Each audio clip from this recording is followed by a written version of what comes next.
Hi, my name is Gabriel Williams. I'm a certified firefighter in the state of Illinois, and today we're going to be talking about what you need for a home alarm system in a pre-wired house.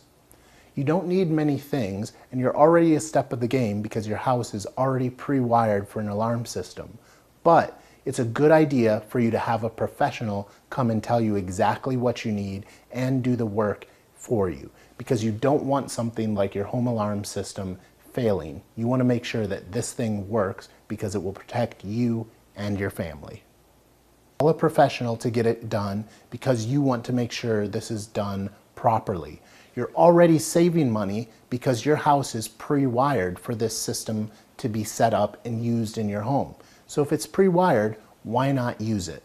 And since you're saving money, you could consider doing things like putting motion sensor lights on the outside of your house or different things like that to beef up your home security system. You can never be too safe when it comes to protecting yourself and your family.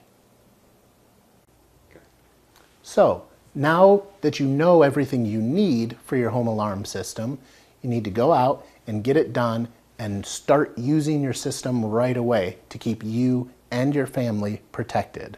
My name is Gabriel Williams, and we've been talking about what you need for a home alarm system.